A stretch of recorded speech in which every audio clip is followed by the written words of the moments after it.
आज एक कोकणातला पारंपरिक पदार्थ करून दाखवणार आहे मी. कोकणामध्ये हा सर्रास केला जातो.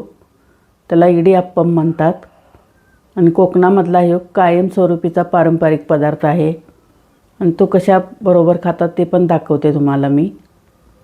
तर सगळ्यात प्रथम मी आता एक बाऊल घेते आणि त्या बाऊलमध्ये मी एक कप तांदळाचं पीठ घेते. वजनी प्रमाणाचं 200 ग्रॅम आहे. त्यात मी एक अर्धा टीस्पून मीठ घालून घेतलं. आता त्याच कपानं मी दुसऱ्या भांड्यामध्ये 1 कप पाणी घेते आणि त्या पाण्याला चांगली उकळी काढून घेते मी.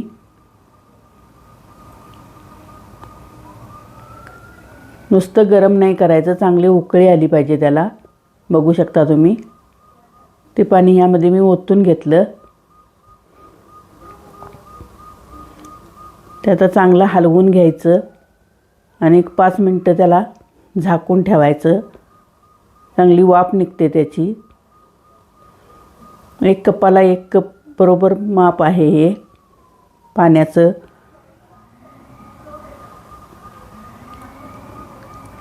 तर त्याची वाफ गेलेली आहे. आता हातानं मळण्यासारखं झालेलं आहे ते. तर त्यात लागला तर पाण्याचा हात लावायचा, नाहीतर लागतच नाही जास्त करून. हाताला डसलं तर थोडासा तेलाचा थेंब लावला हाताला तरी चालतं. तर ते थोडंसं चांगलं मळून घेते मी त्याला. चांगला गोळा बनवून घेते त्याचा मी.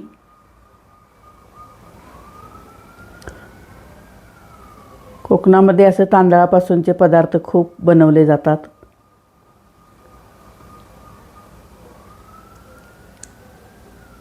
तर आता हे झालेलं आहे मळून गोळा याचा. मी आता चकलीच्या छाच्याला तेल लावून घेते थोडंसं आणि बारीक शेवचा मी चकती घेतलेली आहे ती घालून घेते आणि आतून थोडंसं तेल ग्रीस करायचं त्याला.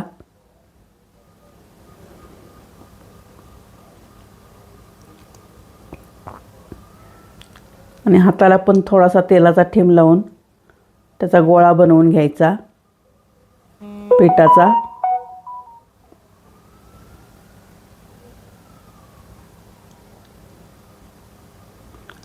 आणि आता त्याच्या कुरडईसारख्या शेवया पाडायच्या त्या छाच्यानं. मी इडली पात्रात करणार आहे हे. अगदी गरमागरम खूप छान लागतं हे.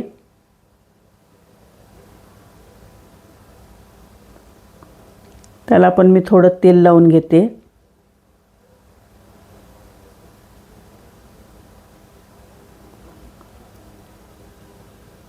आणि यानं आता काढून घेते.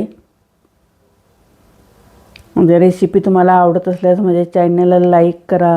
हाईपचा ऑप्शन आहे, हाईप करा आणि कमेंट करत जा.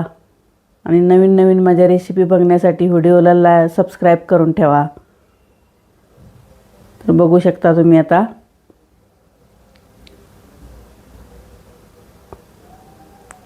बारीक चकती घातलेली आहे मी, जास्त मोठी नाही घातली, मीडियम आकाराची घातलेली आहे.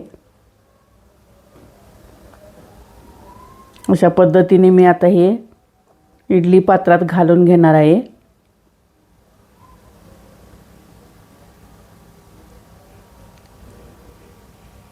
कोकणामध्ये हे नारळाच्या रसाबरोबर खाल्लं जातं, नारळाचं दूध काढून. किंवा आपण सांबार रेसिपी करतोय त्या सांबारबरोबर सुद्धा खाल्लं तर टेस्टी लागतं, छान लागतं हे.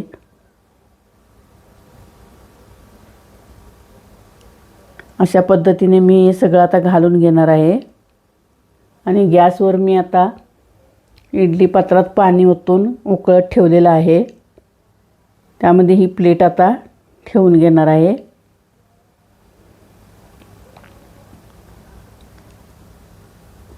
झालेलं आहे आता घालून. किती छान पडलेत बघा शेवया त्याच्या.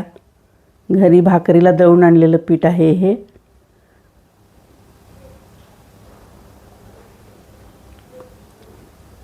तर पाणी उकळलेलं आहे.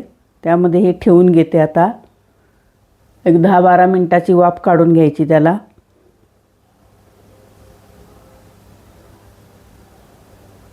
अगदी झटपट बनते ही रेसिपी, जास्त वेळ लागत नाही याला. तर ह्यामध्ये मी 1 वाटी ओलं खोबरं घेतलेलं आहे. त्याचं मी आता दूध काढून घेणार आहे.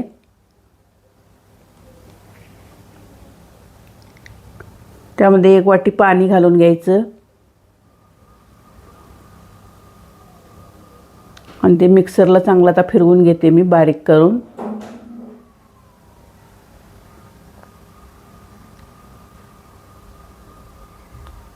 झालेलं आहे. आता गाळणीनं मी गाळून त्याचं दूध काढते.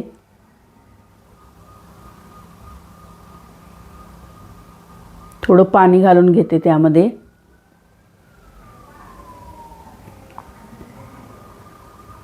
आपल्याला जेवढं दाट पाहिजे तेवढं थोडंसं दाटच करावं लागतं हे.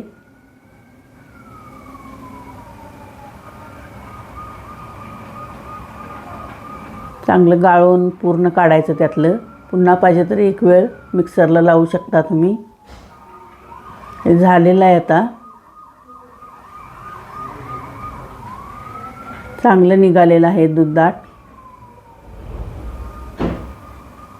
त्यामध्ये 1-2 टेबलस्पून होईल एवढी गुळाची पावडर घालून घेतली मी. चांगलं विरघळून घ्यायचं आणि 1 टीस्पून होईल एवढी वेलची पावडर घालून घेतली मी त्यामध्ये. तर आता नारळाचा रस म्हणतात त्याला. नारळाचा रस तयार झाला हा.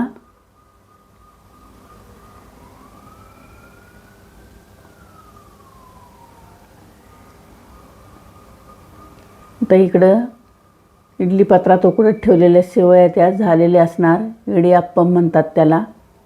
केरळाकडे सुद्धा ही रेसिपी केली जाते. खाण्यासाठी पण हेल्दी आहे ही रेसिपी. याला तेलाचा वापर नाही कुठेही. झालेलं आहे आता हे.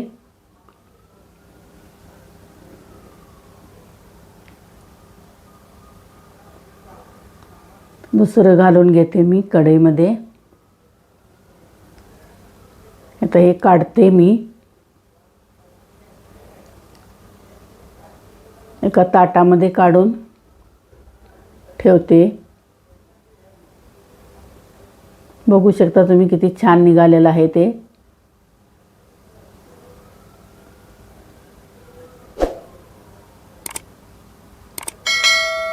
नारळाच्या रसाबरोबर, गोड रसाबरोबर खूप छान लागतं. किंवा सांबार बरोबर सुद्धा छान लागतं. ज्यांना गोड आवडत नाही त्यांना.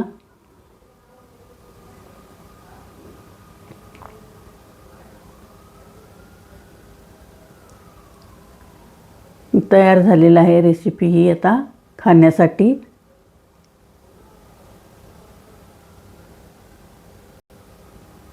दाखवते तुम्हाला सोडून. आधी मोकळं झालेलं आहे. थँक्यू.